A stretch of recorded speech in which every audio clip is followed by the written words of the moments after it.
Hey everybody, I'm Josh. And I'm Rachel. And we're just getting ready to check out of the Cosmopolitan. And we're going to show you why this is definitely one of the top hotels on the Strip here in Las Vegas. Let's go. Here we go.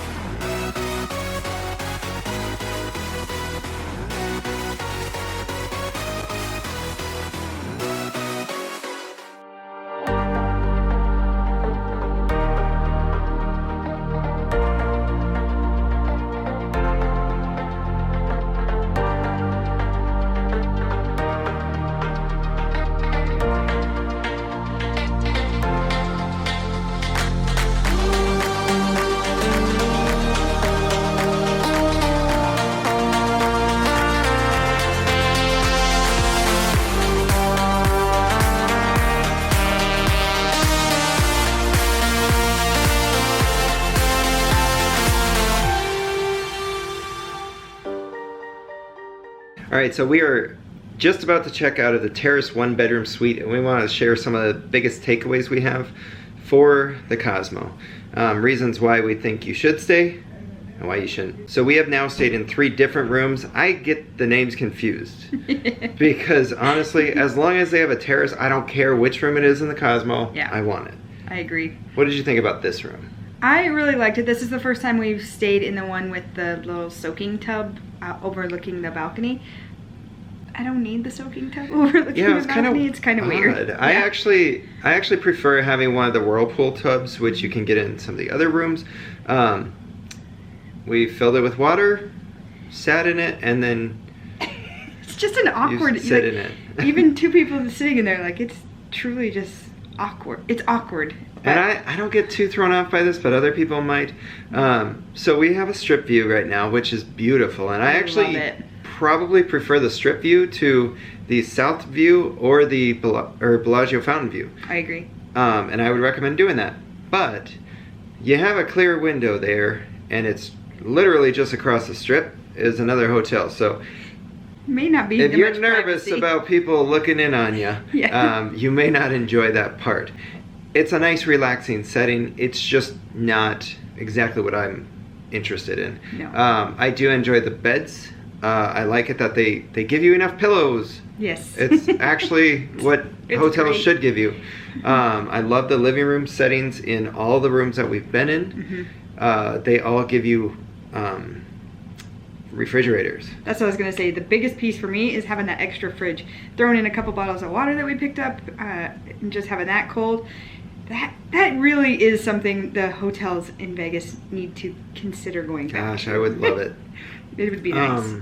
The shower is very cool. I actually really like that the shower is large. Yeah. And we were talking about, for us, instead of the Japanese soaking tub, having the shower more extended that way. Yeah. I think that would be cool.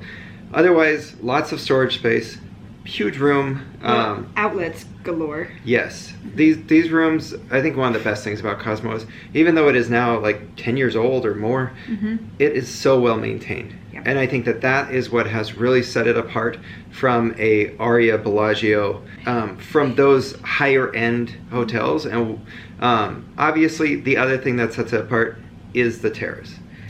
The terrace, having a balcony even is the huge. Decorations in here, like it's so chic, it's so Yes. modern.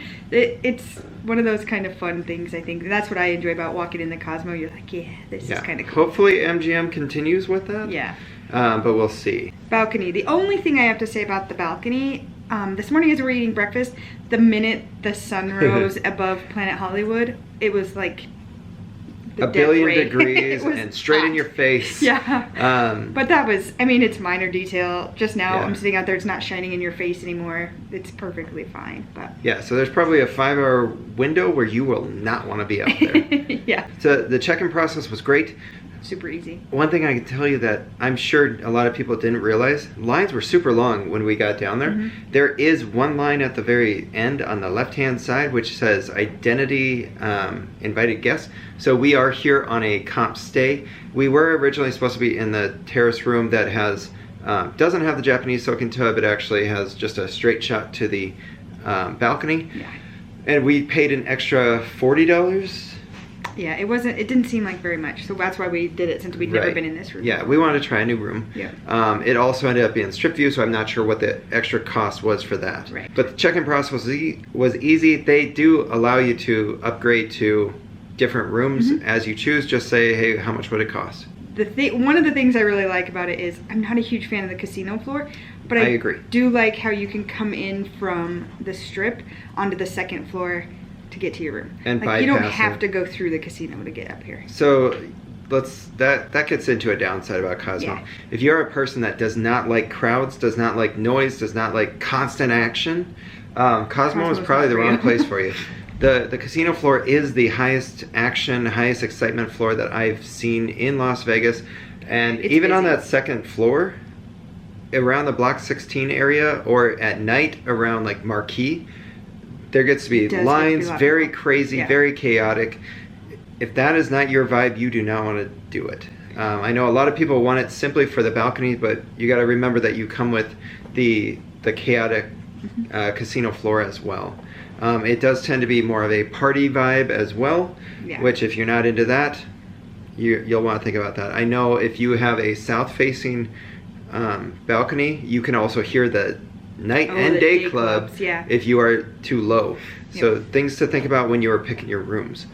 The Bellagio fountains. We have stayed in the Chelsea Tower, which is the back tower, facing Bellagio fountains. I think we're on like level 50 or so. You don't hear music. You can see it, but you don't hear it. You can see it.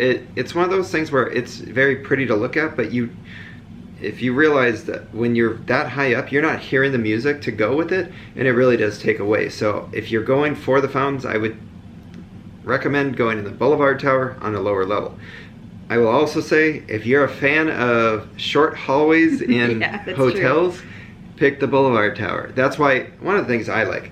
I also like that we can get in and out very quickly. Yep. And that's why we're in it. Back to the casino floor, one of the things I do like, we did play a little bit on the casino floor, and one of the things I do like is there is good drink service. Even this morning, agreed. Even in morning time, we had coffee, water. I think yesterday, after we checked in, I want to say like 4 or 5 times someone came by and offered. In less than an hour. Yeah. Yeah. Which to me is a big deal, because we've sat at other casinos, and we've said this before, sometimes that just doesn't happen. Yeah, I think consistently, Cosmo has the best drink service on the casino floor. It's very hard to argue otherwise from my standpoint. Yeah. I will say, tip. I'm going to call this the pro tip of this video. When you're at the Cosmo, order a Cosmo on the casino floor. They come in a nice true glass. I don't know, it's just one of the fun things I like in ordering off the casino floor. A Cosmo at the Cosmo. That's true. And as far as food goes here at Cosmo has great options. Yeah, I would probably put it in like top 5. Yep. As far as places that you can, simply come to Cosmo, eat everything at Cosmo. Breakfast, I think, is a very, it is their downfall. Yeah. You'll see that like egg slut, which is fine. It's egg sandwiches, but it's like a fast food egg sandwich, but you have a huge line. District Donuts is your other option, and that has a long line too. Well, the Henry and Overlook Grill, but I don't think they necessarily advertise those that well. We didn't even know about the Overlook Grill until like the second time we stayed here. And I bet you those options would be much busier if people knew about them, and I just don't think people. I think the Henry gets known, but Henry has really weird hours because it's basically opening at like I think 9-10 p.m. and then open until through the morning rush. Yeah, it's a weird time. It is, and it does have good breakfast, so I would recommend that if you're not looking to wait in a line. People probably think, oh, I'm just going to grab a quick bite, but you're going to wait for 30 minutes to get your egg sandwich, whereas you probably could have gone to the Henry. Yeah, and same thing for coffee. They do have an option, the Starbucks option, the District Donuts option. I think there's There's also a coffee shop as you go further into the casino, closer to the check-in desk. Yep. So the Starbucks might have a really long line, but just go to the coffee shop that's closer to the check-in. Yeah. As far as the pools go, we did not go to the pool this time. I think the pools are fine. I would not put basic. them. Yeah, I would not put them at a higher level personally. No. The only cool thing is that they're up at a higher level, so you can look out. I do want to say about that though, the nice part, we did do a day bed one time here at the Cosmo. Yes. And the cost of the day bed was actually just food and beverage. You have to spend that much in food and beverage, which is very nice. Yeah, which is very nice compared to, say, MGM properties where you're just truly paying for the day bed or the chairs or whatever. And you still have to pay for all the drinks and food. So that is a great... Cosmo does have a good piece on that. So. Yeah. It'll be interesting to see if that holds. I wonder if that stays. We did hear, too, that you can start charging... across to like Aria and Bellagio here at Cosmo at certain spots. We did not try it because we're not staying at Aria or Bellagio, but that option is there. Back to restaurants, I do feel like they have a great dinner collection too, where they may lack in early eats, they make up for it in late night eats. That's true. Tons of dinner options, tons of very good higher scale stuff. I wouldn't say that there's going to be a lot of mid to low tier, but very high end stuff that you can get at a lot of others. And I think that it would compare similar to a Aria, closer to Aria and Wynn, but I would still put it below them. They have a lot of bar options. They do. They have a lot of like little speakeasy type bars, I guess you'd call them, secret hideout bars. I don't really know what the difference between a speakeasy. If you know the difference between a speakeasy and like a hideout bar, please leave a comment down below and educate me. But they have, I know behind Beauty and Essex, they have the Ghost Donkey. They have one down at the barber shop. They have the ski lodge. The ski lodge one. So yeah, there is tons of options. Yes. To get great a drink. Nightlife. Oh, and the Chandelier bar. We've actually never had a drink there, but right. But it's 3 levels. Yeah. It is beautiful, and I know a lot of people love it. They've had the verbena, which is the must-drink. Is that the mouth-numbing drink? Yeah, it's supposed to numb your mouth.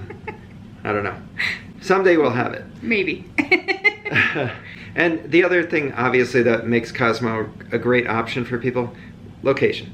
If you are a person who is wanting to be center strip, it is probably what I would consider the best center strip property. Because you're truly right off the strip. You don't have to walk like Bellagio and Caesars where you have to walk clear off the strip. You're right on the strip. Yeah, you can easily cross the street over to Planet Hollywood quickly. You can get over to Bellagio fast.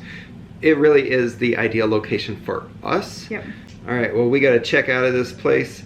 We have enjoyed it. We did double book because we truly enjoy Cosmo, and it is one of our top 3 hotels in Las Vegas. But if you're enjoying our videos, don't forget to hit that like and subscribe. You can also follow us on social media, Facebook, Instagram, and Twitter. All our links are down below. Thank you. All right, we just left, but I really can't go without saying Block 16 is what is probably my favorite casual eatery spot here in Las Vegas. So they do a very good job with that, and I don't think I gave it enough credit, but casual eats, Block 16 is great. Yes.